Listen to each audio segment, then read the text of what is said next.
ओम श्री गणेशाय नमः। बोलिए चौथ माता की जय। हे प्रिय भक्तों, आज माघ मास के कृष्ण पक्ष की चतुर्थी तिथि है, जिसे सकट चौथ या तिलकुट चौथ के नाम से जाना जाता है। तो आज की इस वीडियो में आप सुनेंगे चौथ माता की कथा और भगवान श्री गणेश जो विघ्न हरता कहलाते हैं, उनकी बहुत ही सुंदर और पावन कथा। तो आइए पूरे भक्ति भाव से आज की इस पावन कथा का रसपान करते हैं। जय श्री गणेश। कथा के अनुसार एक गांव में एक गरीब बूढ़ी माई रहती थी। भगवान के आशीर्वाद से उसका एक बेटा भी था। वह अपने बेटे से बहुत ज्यादा प्यार करती थी, इसीलिए अपने बेटे की लंबी उम्र और सलामती के लिए 12 महीने की चौथ माता के व्रत रखती थी। चौथ माता का व्रत सुहागिन महिलाएं अपने पति की लंबी उम्र और अपने बच्चों के अच्छे स्वास्थ्य, सही सलामती के लिए रखती हैं। वह बूढ़ी माई हर चौथ के व्रत में शहर जाकर अपनी सामर्थ्य के अनुसार पंसारी की दुकान से थोड़ा सा घी और गुड़ लाती थी और उसके 4 लड्डू बनाती थी। उन 4 लड्डुओं में से एक से पूजा करती थी, एक लड्डू हथकार के लिए निकालती थी और एक से वह चंद्रमा के दर्शन करके स्वयं खा लेती थी और एक अपने बेटे के लिए रख देती थी। एक बार उसका बेटा अपनी ताई से मिलने के लिए गया। जब अपनी ताई के घर पहुंचा तो उसने देखा कि उन्होंने वैशाख चौथ का व्रत रखा हुआ था। बड़ी उत्सुकता से लड़के ने पूछा कि मेरी माँ तो 12 चौथ का व्रत करती हैं। इस पर उसकी ताई ने बोला कि तेरी माँ तो तेरी कमाई खाने के लिए ये व्रत करती है। लड़के ने सोचा कि ताई सच कह रही है, वह बूढ़िया लड्डू खाने के लिए व्रत रखती है। लड़के के दिमाग में नकारात्मक विचार घर कर गए। वह अपनी माँ पर ही शक करने लग गया। घर आकर लड़का अपनी माँ से बोला कि माँ, मैं प्रदेश जा रहा हूँ, तू मेरी सारी कमाई खा लेती है। इस पर माँ ने उसे बहुत समझाया, लेकिन उसके दिमाग में तो शक घर कर गया था। इसीलिए उसकी नकारात्मक सोच उसे प्रदेश जाने पर मजबूर कर रही थी। उसकी माँ ने लाख कोशिश की उसे मनाने की, लेकिन वह नहीं माना। इसीलिए उसकी माँ ने उसे अपने साथ ले जाने के लिए चौथ माता की आंखें दिए और अपने बेटे से कहा कि यह आंखें मुसीबत में तुम्हारे काम आएंगी। बेटा कुछ समझ नहीं पा रहा था, लेकिन उसने अपनी माँ की यह बात मान ली और आंखें ले लिए। वह प्रदेश जाने के लिए यात्रा कर रहा था कि उसको एक नगर में जाते समय रास्ते में एक बूढ़ी माई दिखाई दी। लड़के ने जब ध्यान से देखा तो बूढ़िया माई रो रही थी। वह रो भी रही थी और साथ में खीर और पुए भी बना रही थी। लड़के ने पास जाकर पूछा कि हे बुढ़िया माई, आप क्यों रो रही हैं? फिर बूढ़ी माँ ने बताया कि इस नगर की पहाड़ी पर एक दैत्य रहता है। पहले तो वह खाने के लिए इस नगर के लोगों को मार दिया करता था। वह लोगों को मारकर खा लेता था। उसके इस अत्याचार को रोकने के लिए नगर में यह व्यवस्था की गई कि हर घर से एक आदमी को दैत्य के पास भेजा जाएगा। और आज मेरे बेटे की बारी है, इसीलिए मैं रो रही हूँ और उसी के लिए खीर और पुए भी बना रही हूँ। तब उस लड़के ने कहा, तुम ये खीर और पुए मुझे खिला दो, मैं तुम्हारे बेटे की जगह उस दैत्य के पास चला जाऊंगा। बूढ़ी माँ ने लड़के की यह बात मान ली और खीर और पुए लड़के को खाने को दे दिए। लड़के ने खीर पुए बड़े चाव से खाए और खाकर आराम से सो गया। सोते सोते उसे शाम हो गई। शाम को उस बूढ़ी माँ के पास राजा के कुछ सैनिक आए और माँ से कहा, कहाँ है तुम्हारा बेटा? बूढ़ी माँ ने लड़के से कहा कि राजा के सैनिक तुम्हें दैत्य के पास ले जाने के लिए आ गए हैं। वह लड़का खुशी से सैनिकों के साथ दैत्य के पास चला गया। दैत्य के पास जाकर उसने देखा कि दैत्य तो बहुत ही भयानक है और बहुत ही डरावना है। अपनी जान बचाने के लिए वह इधर उधर भागने लगा। तभी उसको याद आया कि उसकी माँ ने उसे चौथ माता के आंखें दिए थे और कहा था कि जब भी मुसीबत आए तो यह तुम्हारे काम आएंगे। उस लड़के ने चौथ माता की आंखें निकाले और उन्हें दैत्य की तरफ फेंक कर कहा, हे चौथ माता, अगर मेरी माँ सच्चे दिल से मेरी सलामती के लिए व्रत रखती हैं, तो दैत्य का सिर कटकर जमीन पर गिर जाए। यह चौथ माता का चमत्कार ही है कि उसका ये वचन कहते ही दैत्य का सिर कटकर नीचे गिर गया। लड़का सही सलामत वापस आ गया। वापस आते देख उसे राजा ने अपने दरबार में बुलाया और बहुत से उपहार देकर उसको रवाना कर दिया। उसके बाद वह लड़का अपने रास्ते पर आगे बढ़ गया। चलते चलते वह दूसरे राज्य में पहुंच गया। उस राज्य में एक प्रथा प्रचलित थी कि बर्तनों के आवे को पकने के लिए एक इंसान की बलि दी जाती थी। आपको बता दें कि आवा उसे कहते हैं जब कच्चे मिट्टी के बर्तनों को पकाने यानी पक्का करने के लिए आग में पकाया जाता है। वह बहुत ही विशाल भट्टा होता है। राज्य से जाते देख सैनिकों ने उसे पकड़ लिया और आवे में चिनवा दिया और आवे को पकाने लगे। लड़के ने फिर से चौथ माता के आंखें निकाले और बोला, हे चौथ माता, अगर मेरी माँ मेरे लिए बिना किसी स्वार्थ के व्रत रखती है तो आवा पकने पर मेरी मृत्यु नहीं होनी चाहिए। लड़के के ये शब्द बोलते ही आवा पकने पर लड़के की मृत्यु नहीं हुई। जब आवे के बर्तन निकालने लगे तो आवे से मिट्टी के बजाय सोने और चांदी के बर्तन निकले और लड़के ने अंदर से कहा, बर्तन आराम से निकालना, कहीं मुझे ना लग जाए। ऐसा सुनकर बर्तन बनाने वाले हैरान हो गए और उसे आवे से निकालकर राजा के दरबार में ले गए। राजा भी बहुत हैरान हुआ। राजा ने लड़के से पूछा, आखिर तुम इस आवे से जिंदा कैसे बच आए? लड़के ने उत्तर दिया कि मेरी माँ मेरे लिए चौथ के 12 महीने व्रत रखती है, इसीलिए चौथ माता की कृपा से मैं इस आवे से सही सलामत वापस निकल आया हूँ। राजा को लड़के की बात पर यकीन नहीं हुआ, इसीलिए राजा अपनी आंखों से चौथ माता का चमत्कार देखना चाहता था। इसीलिए राजा ने चांदी की सुराही मंगवाई और लड़के से कहा कि अगर तुम सच बोल रहे हो तो सुराही की नली से निकल कर दिखाओ। सुराही एक ऐसा बर्तन होता है जो घड़े जैसा होता है। फर्क सिर्फ इतना होता है कि इसका मुंह घड़े के मुकाबले अधिक लंबा और बारीक होता है। उस लड़के ने देखा कि एक भंवरा सुराही के मुंह से बाहर निकल रहा है। लड़के ने चौथ माता का नाम लेकर आंखें निकाले और कहा कि हे चौथ माता, अगर मेरी माँ तुम्हारे 12 महीने के व्रत रखती है तो मैं भंवरा बनकर सुराही के मुंह से बाहर निकल जाऊं। देखते ही देखते राजा की आंखों के सामने वह लड़का भंवरा बन गया और सुराही के मुंह से बाहर निकल आया।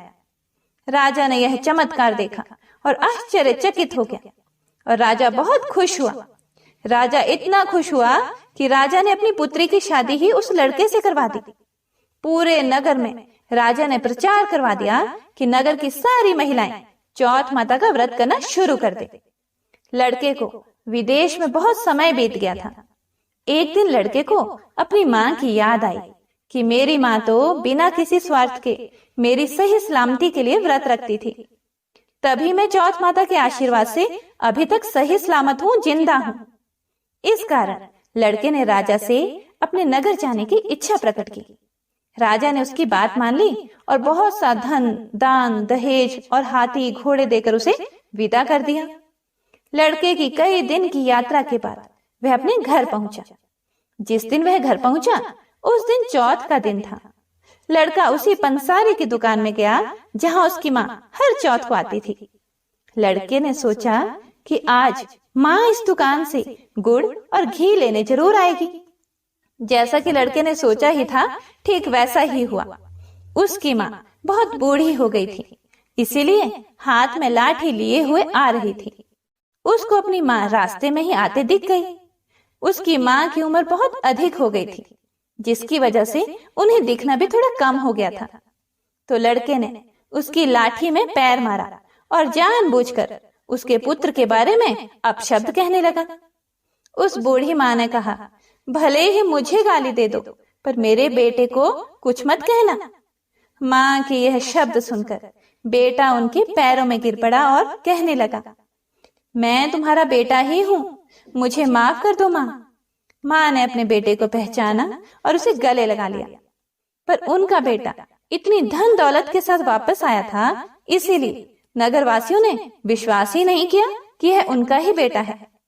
बुढ़िया माई ने चौथ माता को याद किया और मन ही मन चौथ माता से कहने लगी कि हे माता, मैंने अगर सच्चे दिल से तुम्हारा व्रत किए हैं तो मेरे स्तनों में दूध आ जाए और दूध की धार सीधे मेरे बेटे के मुंह में गिरे।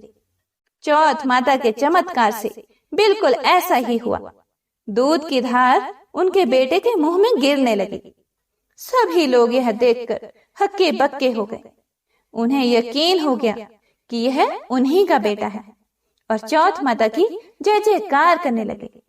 उस नगर के सभी लोग चौथ माता का व्रत हर महीने रखने लगे। हे चौथ माता, जैसे बूढ़ी माँ और उसके बेटे की सहायता की, वैसे ही हमारी भी करना। कहानी कहने वाले, सुनने वाले और हुंकारा भरने वाले पर कृपा करना। तो प्रेम से बोलिए चौथ माता की जय, गणपति महाराज की जय, सर्व देवी देवताओं की जय। हे प्रिय भक्तों, अब आइए सुनते हैं भगवान श्री गणेश की कथा। पौराणिक कथा के अनुसार बहुत समय पहले की बात है। भगवान विष्णु का विवाह लक्ष्मी जी के साथ सुनिश्चित हो गया। अब विवाह की तैयारियां भी होने लगी। खूब धूमधाम से विवाह की तैयारियां हो रही थी।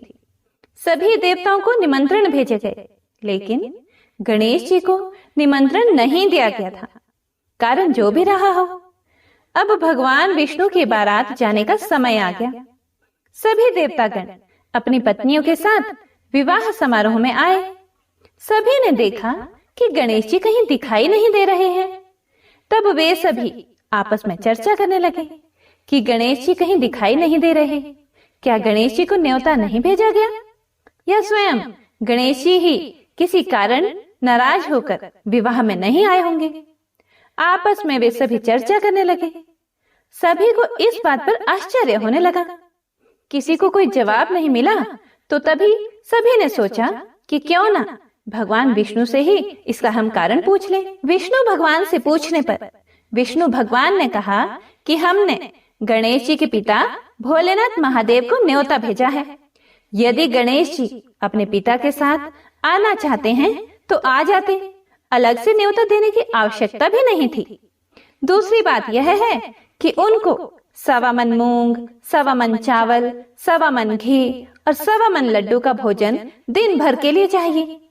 यदि गणेश जी नहीं आएंगे तो कोई बात नहीं, दूसरे के घर जाकर इतना सारा खाना पीना अच्छी बात भी नहीं होता।